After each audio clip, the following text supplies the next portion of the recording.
Allah di dalam Al-Quran. Al-Quran adalah gabungan dari dua kepercayaan, yaitu yang berasal dari kepercayaan umat Israel dan leluhurnya dan kepercayaan Muhammad dan leluhurnya. Kisah-kisah para nabi dari umat Israel hingga Adam, dan masa penciptaan yang ada di dalam Al-Quran diduga disadur dari kitab Taurat, Zabur dan Injil.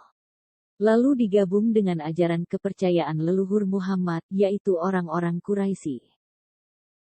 Akibat penggabungan dua kepercayaan ini maka sosok yang disebut Allah di dalam Al-Quran ada dua pribadi yang berbeda, dan bahkan karakter serta tujuannya saling berseberangan. Beberapa perbedaan antara Allah Musa dan Allah Muhammad adalah seperti pada layar berikutnya. Allah umat Israel. Allah Muhammad dan umatnya. Allah umat Israel dapat berfirman secara langsung. Allah Muhammad tidak berfirman. Dia mengajar manusia dengan perantaraan kalam atau pena atau wahyu dalam bentuk tertulis.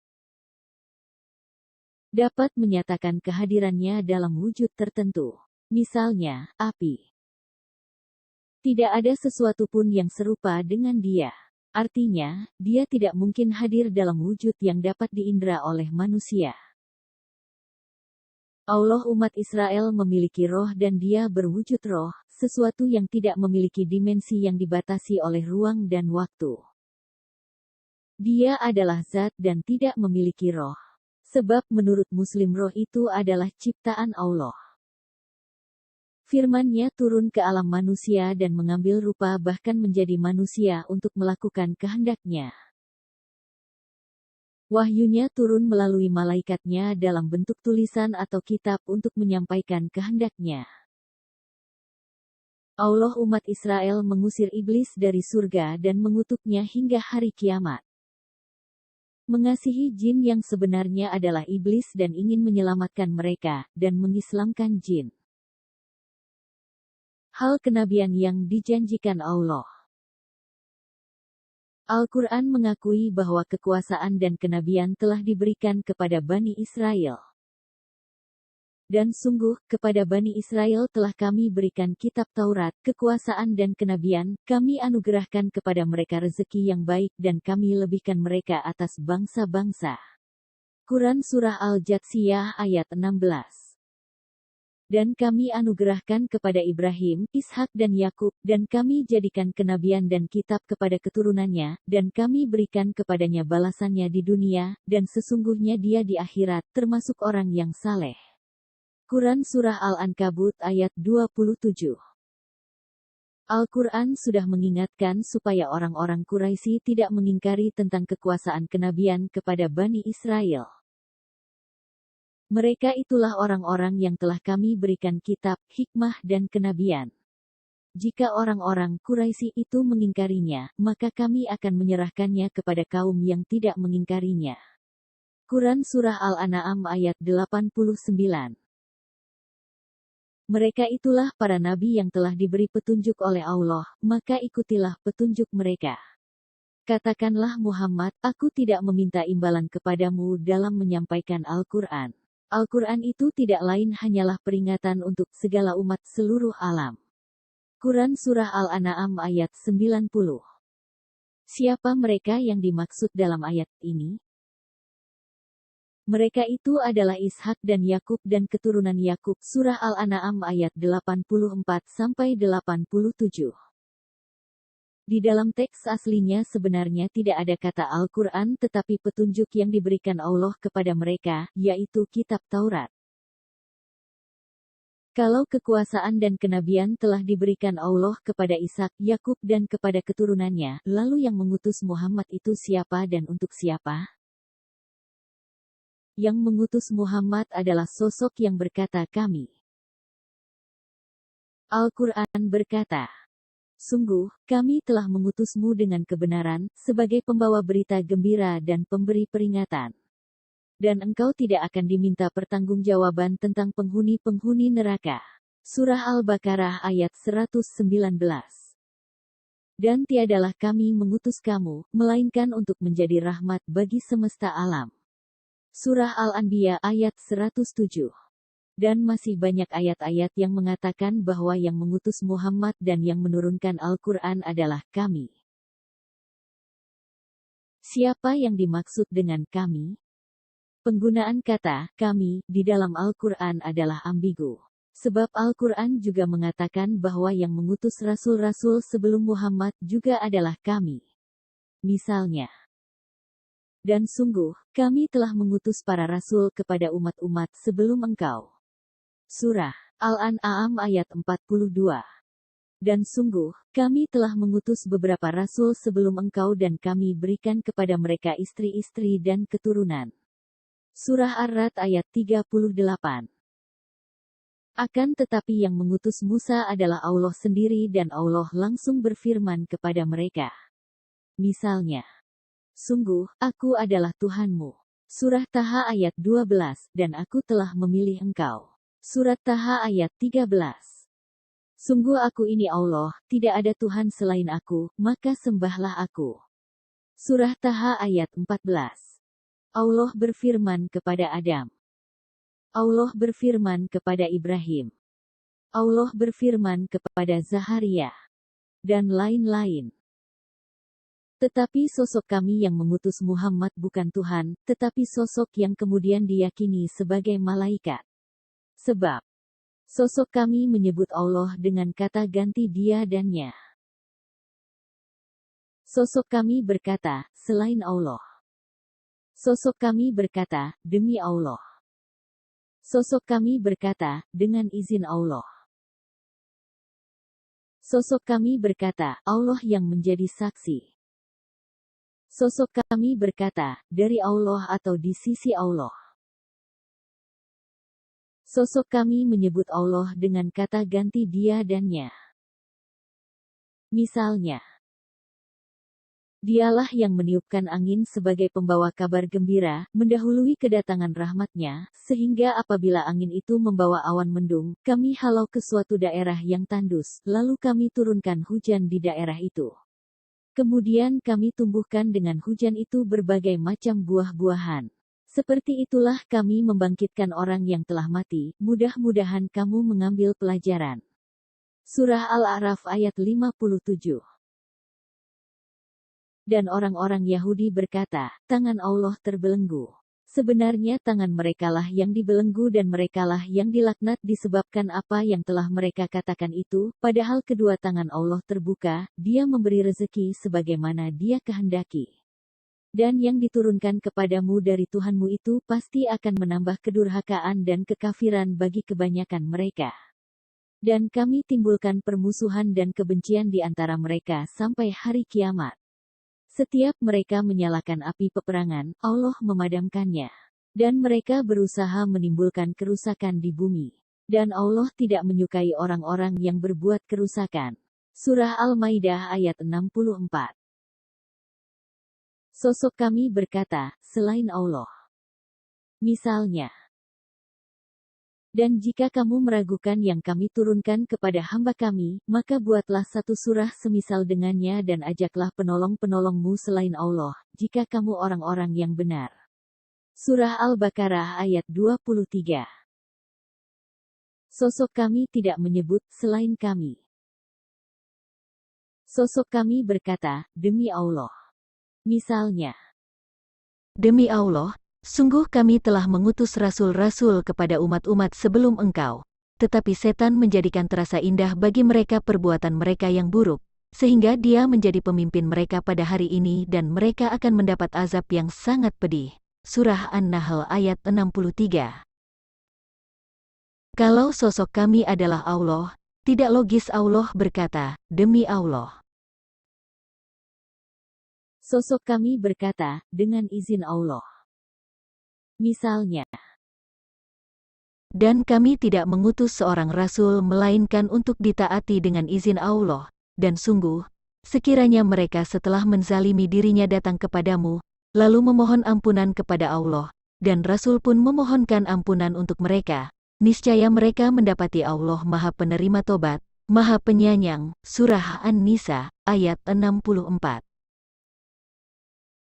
Kalau sosok kami adalah Allah, tidak logis Allah berkata, dengan izin Allah. Dan setiap yang bernyawa tidak akan mati kecuali dengan izin Allah, sebagai ketetapan yang telah ditentukan waktunya. Barang siapa menghendaki pahala dunia, niscaya kami berikan kepadanya pahala dunia itu, dan barang siapa menghendaki pahala akhirat, kami berikan pula kepadanya pahala akhirat itu, dan kami akan memberi balasan kepada orang-orang yang bersyukur. Surah Ali Imran ayat 145. Kalau sosok kami adalah Allah, tidak logis Allah berkata, dengan izin Allah. Sosok kami berkata, Allah yang menjadi saksi.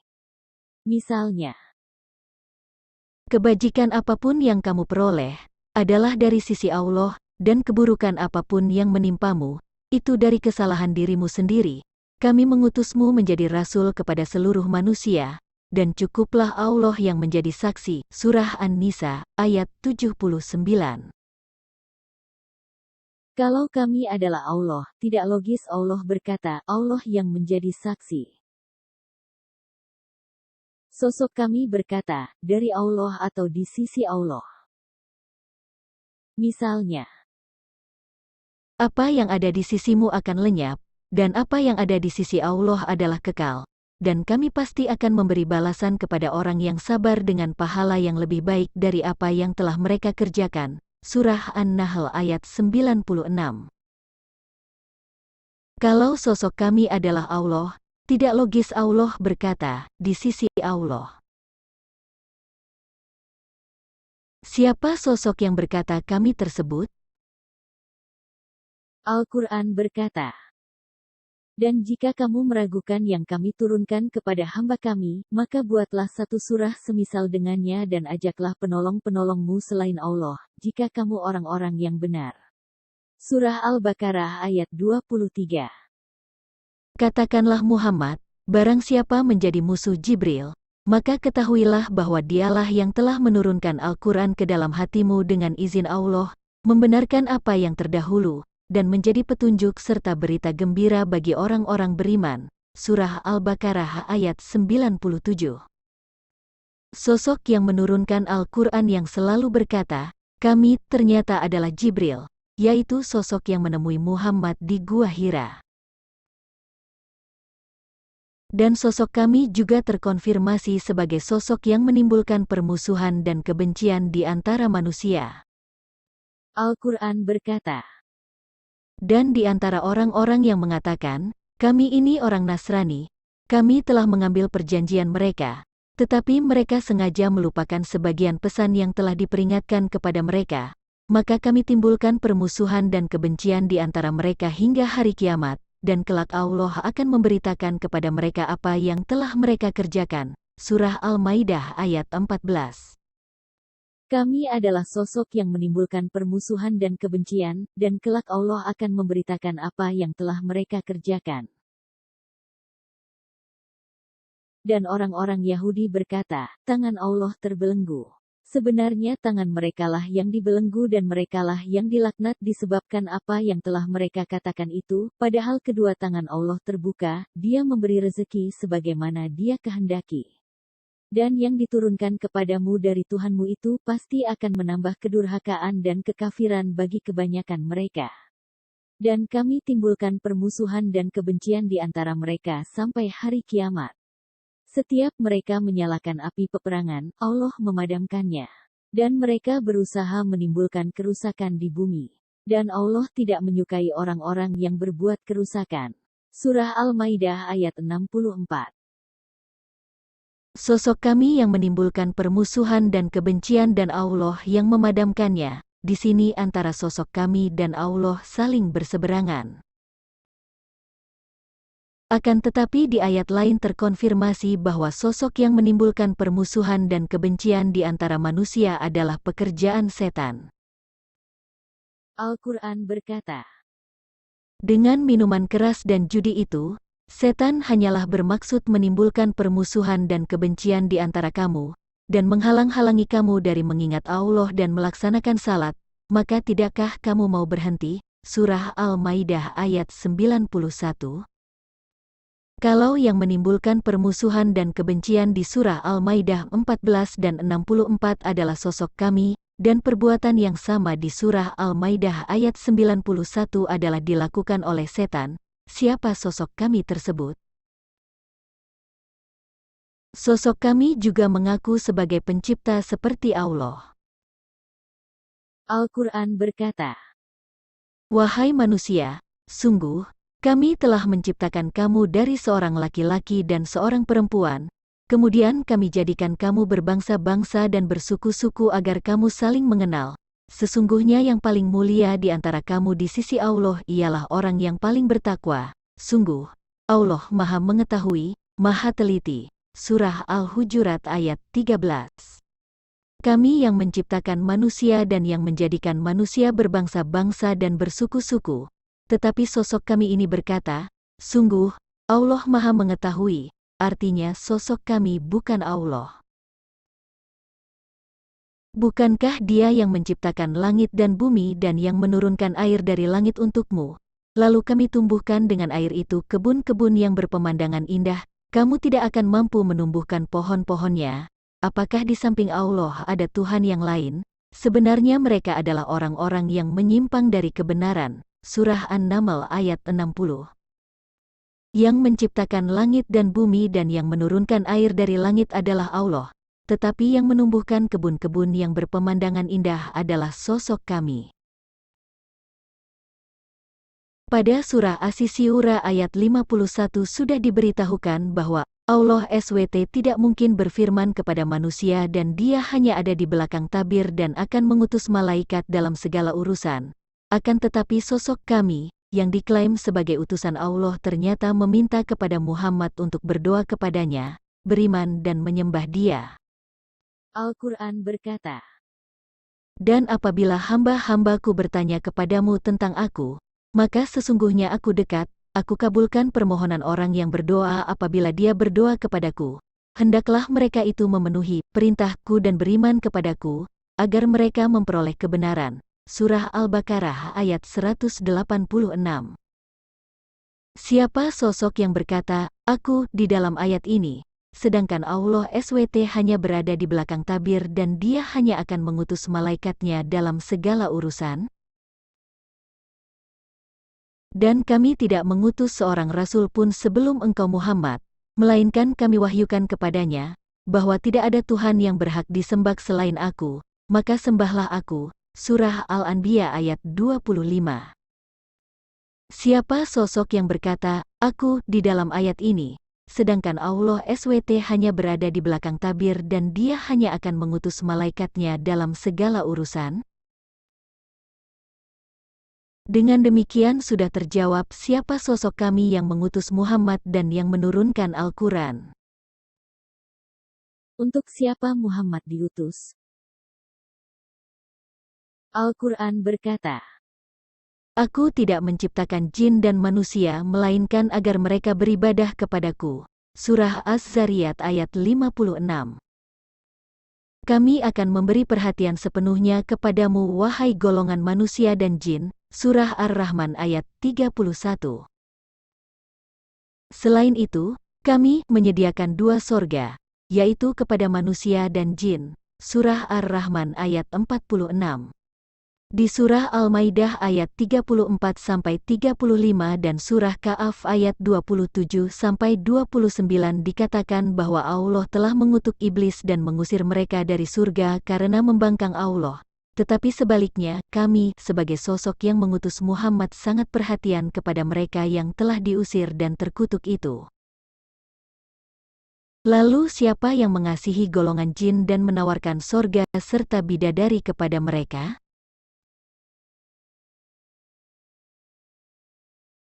kami berkata, Wahai golongan jin dan manusia, bukankah sudah datang kepadamu rasul-rasul dari kalanganmu sendiri? Mereka menyampaikan ayat-ayatku kepadamu dan memperingatkanmu tentang pertemuan pada hari ini. Mereka menjawab, ya, kami menjadi saksi atas diri kami sendiri. Dan seterusnya, surah Al-An'am ayat 130. Dan kami tidak mengutus seorang rasul pun, melainkan dengan bahasa kaumnya, agar dia dapat memberi penjelasan kepada mereka, dan seterusnya. Surah Ibrahim ayat 4. Sosok kami mengutus Muhammad adalah untuk kaum golongan orang Arab dan jin. Al-Quran adalah untuk memberi peringatan kepada Umul Qura atau penduduk Mekah, dan penduduk negeri-negeri sekelilingnya, untuk memberi peringatan kepada orang-orang yang zalim dalam bahasa Arab. Untuk itu Quran diturunkan dalam bahasa Arab agar mereka memahaminya. Untuk kalimat ayatnya yang lengkap, silahkan baca ayat-ayat yang ada dalam kurung di kitab Al-Quran. Kalau Al-Quran itu diturunkan kepada golongan bukan Arab, niscaya mereka tidak akan beriman kepadanya. Jikalau Al-Quran itu suatu bacaan dalam bahasa selain bahasa Arab, tentulah mereka mengatakan, mengapa tidak dijelaskan ayat-ayatnya? Apakah patut Al-Quran selain bahasa Arab, sedang Rasul orang Arab? Untuk kalimat ayatnya yang lengkap, silahkan baca ayat-ayat yang ada dalam kurung di kitab Al-Quran. Sekumpulan jin telah mendengarkan Al-Quran yang menakjubkan, yang memberi petunjuk kepada jalan yang benar. Lalu kami, jin, beriman kepadanya. Al-Quran, Surah Al-Jin ayat 1-2. Dan tatkala jin mendengarkan petunjuk Al-Quran, maka jin beriman kepadanya. Surah Al-Jin ayat 13. Dan bahwasanya, tatkala hamba Allah, Muhammad, berdiri menyembahnya, hampir saja jin-jin itu desak-mendesak mengerumuninya. Surah Al-Jin ayat 19. Kesimpulan: Allah telah menganugerahkan kekuasaan dan kenabian kepada Bani Israel. Sedangkan sosok kami, yaitu Jibril, mengutus hambanya yang bernama Muhammad untuk kaum yang berbahasa Arab dan golongan jin.